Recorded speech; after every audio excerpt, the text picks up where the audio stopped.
Welcome back to Where You Live with Gene and Tony. We've got a lot on our plate today. We're going to be talking in just a moment to a homeowner in an association in Staten Island, New York, where the board of directors at that association didn't think it was needed for the association to hold elections for the board of directors for 9 years. That's right. We're going to talk. Yes, Tony? An unusual situation, don't you think, Gene? Oh, to be sure, yes. And so when I heard about that that situation a few weeks ago, I had to get on the phone to talk with one of the homeowners. We'll be talking to David Schrager just shortly, and I appreciate him taking the time to be on the show to let us know what's happened at that association. But before we get into our topic today, I'd like to remind our listeners here in the first hour, we have a free subscription. It's a bi-monthly newsletter that is yours free for the asking. It's called What's New. A lot of the topics we cover here on Where You Live is covered in further detail in that newsletter. Give us a call at New Concepts during the week at 952-922-2500 and ask for Courtney, and she'll make sure that you start receiving your subscription. We have over 18,000 subscribers to that newsletter now. And would also like to just remind you, if you'd like to be a part of the show today, if you have some comments, some questions, give us a call, 651-289-4488. And with that, let's go ahead and welcome our first guest from New York this morning, Mr. David Schrager. David, good morning. Good morning, Gene. Good morning, Tony. How are you today? David. I appreciate you taking some time to be part of the show here with us today. Well, I'm glad to participate. Yeah. Now, we're interested in hearing some details here, David. You are a homeowner in, it's called the Captain's Quarters Homeowners Association? That's correct. That's Okay. Staten Island, New York. It's a community of 266 homes, about roughly 1,000, 1,200 residents. Okay. It's a large association. I'm sorry? That's a large homeowners association Yes, in it our is. experience. Yes, it is. And now, how long have you been a homeowner there in the association? 14 years. 14 years. And about 9 years ago, the board of directors decided to stop having elections for board members. Is that correct? Well, 9 years ago, there was a very contentious election, and there were problems because the board had not held a proper election in the prior year.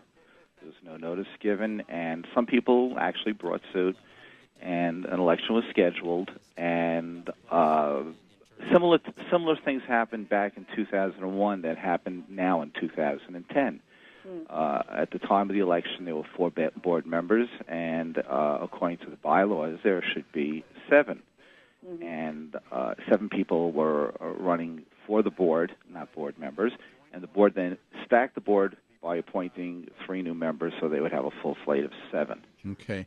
Now, it's not uncommon, I would imagine, that most governing documents probably allow for if someone during, in between election years, if someone gets off the board because of work or moving out, the board does a lot of times have the authority to appoint someone in that position for a short period of time.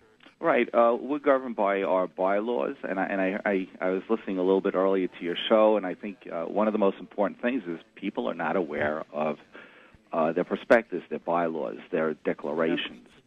And the bylaws provide for appointment to somebody to the board when needed.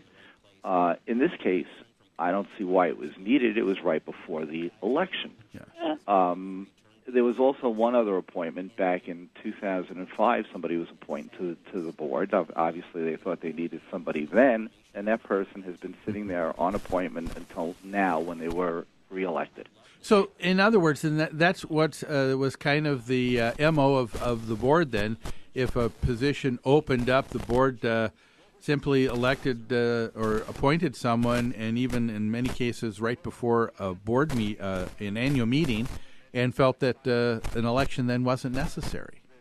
No, actually, they didn't appoint. They had 4 board members for quite a period of time. Okay. I don't know exactly when people resigned, and then they had 5, which is still below the threshold of the 7 that are allowed.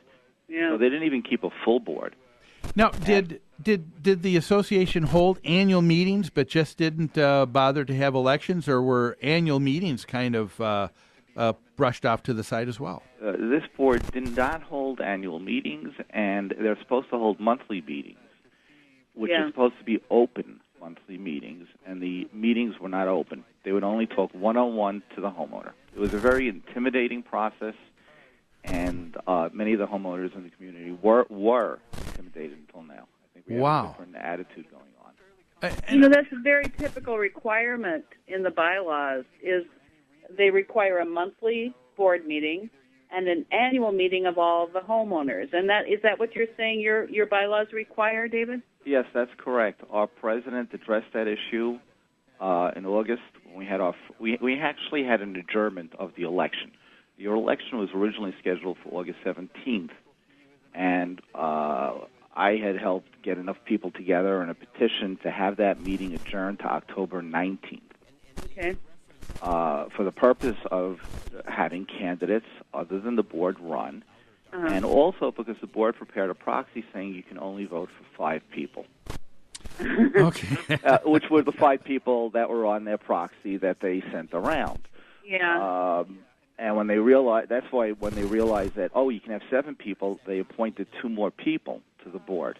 Yeah. Wow. So all of this was taking place, and the board did not want to acknowledge at all or encourage that other homeowners should step forward to throw their hat in the ring, so to speak, to run for the board. And there was no way for any homeowner to know that anybody else was interested in that kind of manner. Right. And what happened is that's why we wanted the adjournment to the meeting, because we wanted to develop enough people who would present a position and information about themselves so that people could make an informed decision. The problem is we didn't have a mailing list. The board had the mailing list, and they wouldn't provide that to us. That's one of the issues. So what did you do? Just go door by door then? Yeah, we had a door-by-door campaign where we would put out flyers on a regular basis and drop them off at people's doors and trying to keep them informed about what was going on and what they could do. One community's member set up a website. I had a list of email addresses that I used to keep people informed and to write to people and take suggestions, and we had meetings. Now, how many folks would you say were you starting to hear from that were concerned? And it's been my experience as a management company to quite often, if things are going fairly decently, most people are a little bit apathetic and probably aren't necessarily that interested in attending an annual meeting, let alone listening into monthly board meetings. Well, I would say we had over 100 people at the annual meeting, plus we had proxies on August 17th.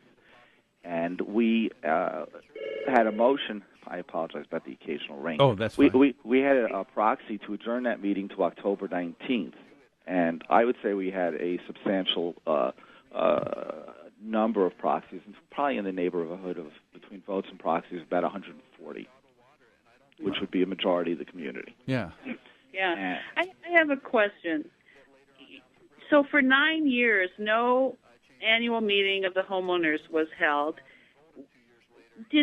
Was there not a continued protest of this? Were there not homeowners for the last 9 years that were trying to figure out what was going on? It's so unusual for me that a group of homeowners, I think what I'm trying to say is homeowners always seem to let us know when they're unhappy, as a management company. It just kind of baffles me that for 9 years no one voiced this concern. We don't have a management company.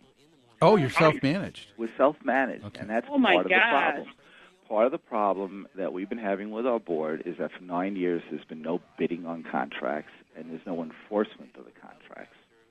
Oh, Oh, wow. So we have substantial problems, and the board, as I said, doesn't hold meetings. And if you came into the meeting, you would sit down with 9 of them by yourself. Or I'm sorry, 5 of them that would be there by yourself, and a lot of people were intimidated. Wow.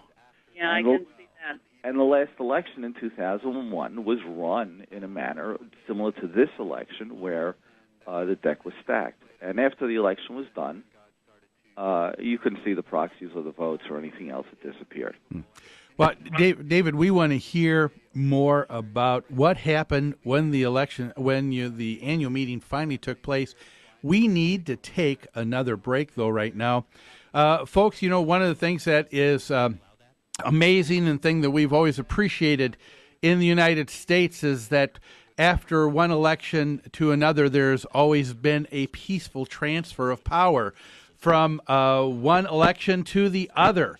That's always taken place at the federal level, but not necessarily at the homeowner association level. And we're talking to David Schrager, who is a member of the Captain's Quarters Homeowners Association. We're going to find out more about what happened when the annual meeting was finally held after 9 years. But we're going to take a break. We'll be back after this.